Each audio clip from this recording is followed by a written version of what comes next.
शरारती तो मैं हूँ, हिंदुस्तान में शरारती मैं हूँ। जितनी भी खराबियां हैं वो मेरी वजह से है हिंदुस्तान में। बाकी वो तो बड़े सभ्य लोग हैं, वो कहीं भी घुस जाए, किसी की भी लिंचिंग कर दे, किसी के भी घर में घुस जाए, किसी की भी दुकान लूट लें, वो बड़े सभ्य लोग हैं। ऐसे कई नेता है जो मुंह भर के इस किस्म की गुस्ताखियां कर रहे हैं, ये नाकाबिले बर्दाश्त है। कुछ लोगों ने ये कहा कि अगर वहां अजमत मुस्तफा कॉन्फ्रेंस जो बुलाई जा रही है, हम वहां हनुमान चालीसा पढ़ेंगे, तो हम रुकने के लिए तैयार नहीं है। गिरफ्तार होना मंजूर है, लाठी खाना मंजूर है, लेकिन हमें वहां बहरहाल पहुंचना है। लेकिन लोगों से मैं ये अपील करता हूं कि लाठी खाना अगर पड़ेगी तो मैं खाऊंगा, गोली खाना पड़ेगी तो मैं खाऊंगा, लेकिन आप लोगों से हाथ जोड़कर मेरी ये दरख्वास्त है कि आप आए जरूर। रसूल आजम के नामूस की बात है तो आपको निकलना है, लेकिन जहां रोका जाए वहीं रुक जाए, मज़ाहमत बिल्कुल ना करें। दिल्ली में 24 तारीख को रामलीला मैदान में एक बहुत बड़ी कॉन्फ्रेंस होने जा रही है। ये कॉन्फ्रेंस अज़मत मुस्तफ़ा सल्लल्लाहु अलैहि वसल्लम कॉन्फ्रेंस है। इसमें अज़मत पैगंबर मुस्तफ़ा सल्लल्लाहु अलैहि वसल्लम पर बात होगी। ये कॉन्फ्रेंस इत्तेहाद मिल्लत काउंसिल की तरफ से की जा रही है। मौलाना तौक़ीर रज़ा खान जो कि इत्तेहाद मिल्लत काउंसिल के चीफ हैं, हमारे साथ इस समय बातचीत करने के लिए मौजूद हैं। मौलाना, सबसे पहले बहुत बहुत शुक्रिया आपका समय देने के लिए। सवाल आपसे यह है कि इस तरह की कॉन्फ्रेंस हम पहले भी देख रहे हैं कि हो रही हैं, पूरे स्टेडियम भरे जा रहे हैं, बड़ी तादाद में लोग घरों से निकल रहे हैं, क्योंकि माहौल कुछ इस तरह का है कि जिसका मन करता है वो नबी की शान में गुस्ताखी करता हुआ नजर आता है और उसके खिलाफ इस तरह के इक़दाम उठाए जा रहे हैं, लगातार आवाज उठ रही है। आपने रामलीला मैदान का कदम उठाया है, क्या सोचकर और क्या इरादा है आपका? कुछ भी नहीं सोचा, बिना सोचे, और कोई इरादा नहीं किया, बस एक बेचैनी, एक तकलीफ। दिल्ली में जो कॉन्फ्रेंसेस हुई जी, मुझे दुनिया की तमाम बातें उसमें सुनने को मिली, लेकिन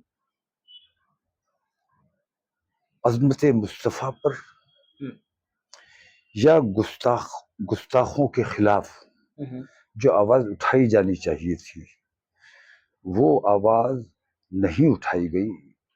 बस मुझे एक ये तकलीफ, एक ये बेचैनी, और इसी वजह से मैंने ये 24 तारीख में इंतज़ार करता रहा कि और लोग कर ले, लेकिन जब कहीं से बाकी चीज़ों पर तो आवाज़ें उठाई गई, वक्त के मुद्दे पर जैसे तमाम चीज़ों पर, दुनियादारी की तमाम चीज़ों पर बात की गई, लेकिन अज़मत मुस्तफ़ा पर, जिन पर हमारे माँ बाप कुर्बान, हमारी जानो माल कुर्बान, हमारी आस-औलाद कुर्बान, औकाफ क्या है? हुजूर की अजमत से बढ़कर कुछ भी नहीं हो सकता। हुजूर की शान में गुस्ताखी की गई और गुस्ताखों के खिलाफ मुकदमात भी लिखे गए,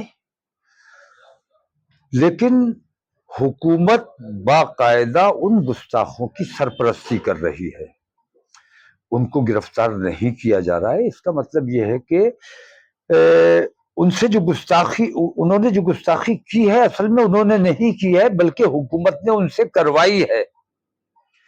जैसा कि अभी मेरे सुनने में आया कि कुछ लोगों ने ये कहा कि अगर वहां अज़मत मुस्तफ़ा कॉन्फ्रेंस जो बुलाई जा रही है, हम वहां हनुमान चालीसा पढ़ेंगे।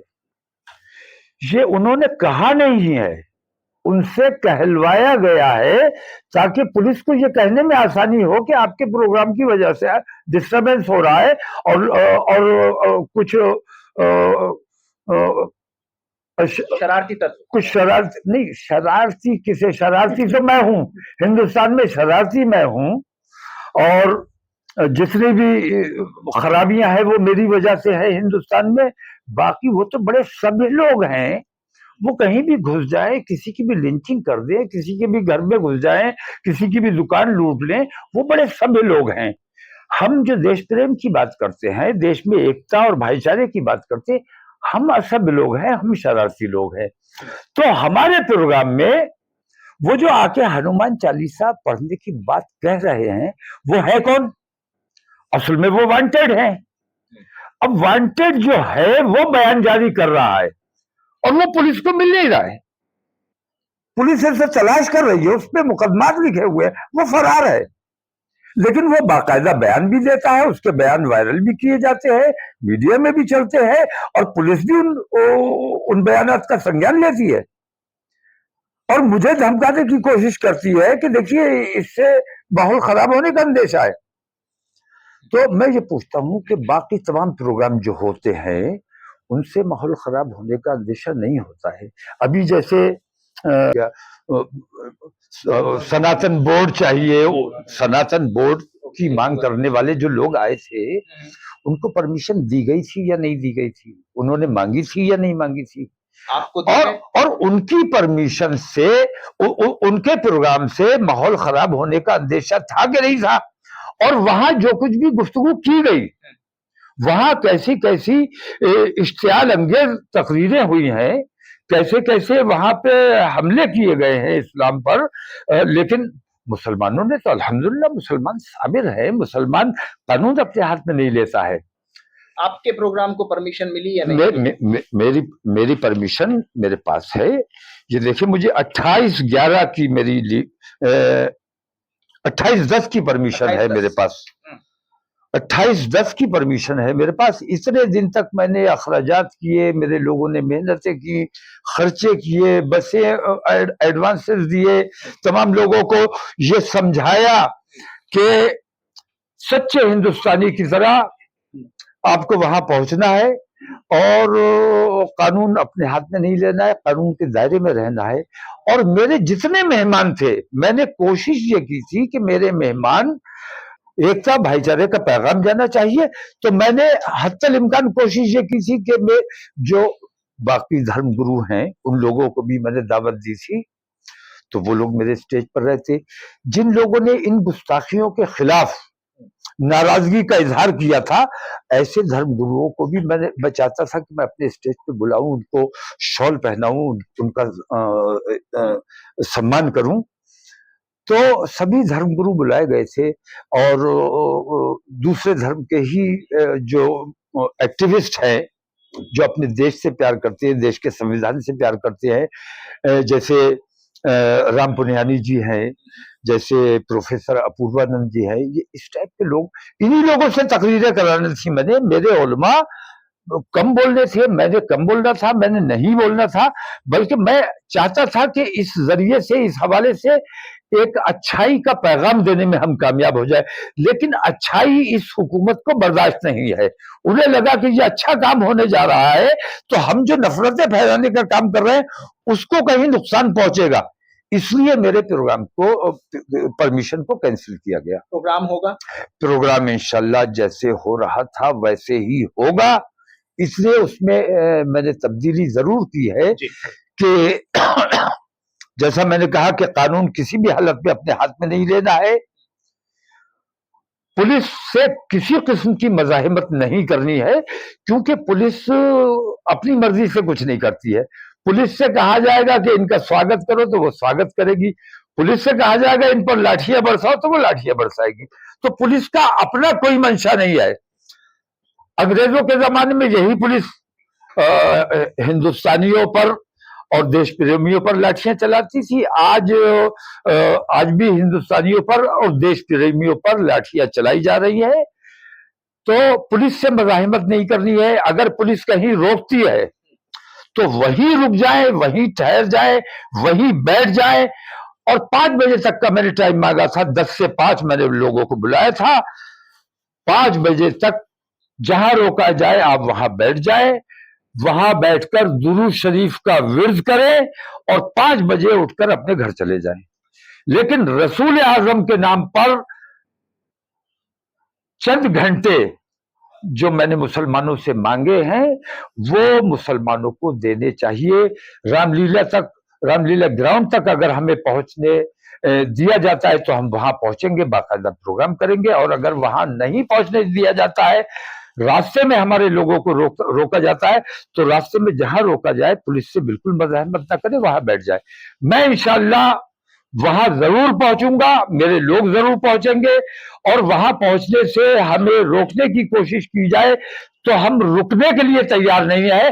गिरफ्तार होना मंजूर है, लाठी खाना मंजूर है, लेकिन हमें वहां बहरहाल पहुंचना है। लेकिन लोगों से मैं ये अपील करता हूं कि लाठी खाना अगर पड़ेगी तो मैं खाऊंगा, गोली खाना पड़ेगी तो मैं खाऊंगा, लेकिन आप लोगों से हाथ जोड़कर मेरी ये दरख्वास्त है कि आप आए जरूर। रसूल आजम के नामूस की बात है तो आपको निकलना है, लेकिन जहां रोका जाए वहीं रुक जाए, मज़ाहमत बिल्कुल ना करें।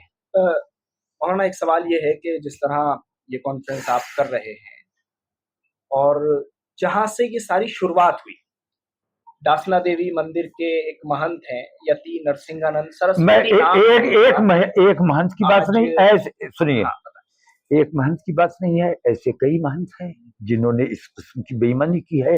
ऐसे कई नेता हैं जो मुंह भर के इस किस्म की गुस्ताखियां कर रहे हैं। ये नाकाबिले बर्दाश्त है, किसी भी कीमत पर हम बर्दाश्त करने के लिए तैयार नहीं है। नबी की शान में गुस्ताखी किसी भी कीमत पर बर्दाश्त नहीं की जाएगी। मैं अपना सवाल मुकम्मल कर देता हूँ। आज उन्होंने एक बयान दिया है और वो बयान संभल की उस मस्जिद को लेकर दिया गया है कि जिस पर अभी 2 दिन पहले एक बड़ा विवाद हुआ है, वहां सर्वे हुआ है। फौरी तौर पर कोर्ट की तरफ से ये इजाजत दी गई, आदेश दिया गया कि जाकर सर्वे कराया जाए, और वहां मस्जिद नहीं बल्कि हरिहर मंदिर है, और बाबर के दौर में ये सब हुआ था कि मंदिर को तोड़कर मस्जिद बनाया गया। आज उन्होंने मक्का की तरफ भी रुख करके कह दिया है कि वहां भी सर्वे कराया जाए, वहां भी हमारा मंदिर ही है। किसने रोका है? कराओ, लेकिन कानून कोई चीज है कि नहीं है? प्लेसेस ऑफ वर्शिप एक्ट मौजूद है। कानून की मौजूदगी में अगर कानून के खिलाफ कुछ हो रहा है तो ये दुर्भाग्य की बात है कि नहीं है? और कानून के खिलाफ ये काम कर कौन रहा है? कानून की मौजूदगी में कोई याचिका अगर आती है तो अदालत को चाहिए कि उसको पनिश करे, लेकिन हो ये रहा है कि उन दरखास्तों को कबूल भी किया जा रहा है, उन पर सुनवाई भी की जा रही है, उन पर तारीखें भी डाली जा रही हैं, उन पर सर्वे भी कराए जा रहे हैं। तो एक तरफा कार्रवाई हो रही है। मुझे खदशा ये है कि हुकूमत तो खुली बेईमान है, बेईमानी करने पे आमादा हैं और मुल्क को नुकसान पहुंचाने का काम कर रहे हैं, मुल्क की एकता को नुकसान पहुंचाने का काम कर रहे हैं। लेकिन अगर अदालतों से लोगों का भरोसा उठ गया तो हिंदुस्तान में जंगल राज कायम हो जाएगा, और हम नहीं चाहते कि हमारे मुल्क में इस किस्म का माहौल बने। तो अदालतों की जो गरिमा है, अदालतों को किसी भी हालत में, किसी भी दबाव में, अगर सरकार के दबाव में अदालत काम करती है तो ये वो मुल्क का नुकसान कर, मुसलमानों का तो कोई नुकसान नहीं है। मुसलमानों को तुम जितना चाहो नुकसान पहुंचाओ, कोई परवाह नहीं है, मुसलमानों का नुकसान नहीं हो रहा है। हम संघर्ष वाले लोग हैं, हम जद्दोजहद वाले लोग हैं। अल्हम्दुलिल्लाह हम हर सरकार के दौर में हमने जिहाद किया है और अब भी कर रहे हैं और करते रहेंगे, हमें कोई दिक्कत नहीं है। लेकिन हमारे मुल्क के लिए बेहद खतरनाक बात है, हमारे हिंदुस्तान के लिए और हमारे देश के जो संविधान है उसके लिए बेहद खतरनाक बात है। अदालतों की अपनी जो गरिमा है उसको धूमिल करने का अगर काम कोई सांप्रदायिकता की बुनियाद पर कोई जज करता है तो ये नाकाबिले बर्दाश्त होना चाहिए, और सुप्रीम कोर्ट को इस ओर संज्ञान लेना चाहिए कि एक याचिका दाखिल की गई, फौरन उसको कबूल कर लिया गया, फौरन उस पर आदेश जारी कर दिया गया, और प्रशासन तैयार बैठा हुआ था, उसे पता था कि यह आदेश आ रहा है, पता था कि उसे ये आदेश आने वाला है, पता ही बिल्कुल प्लानिंग के तहत हुआ है सब कुछ, क्योंकि अगले दिन चुनाव था।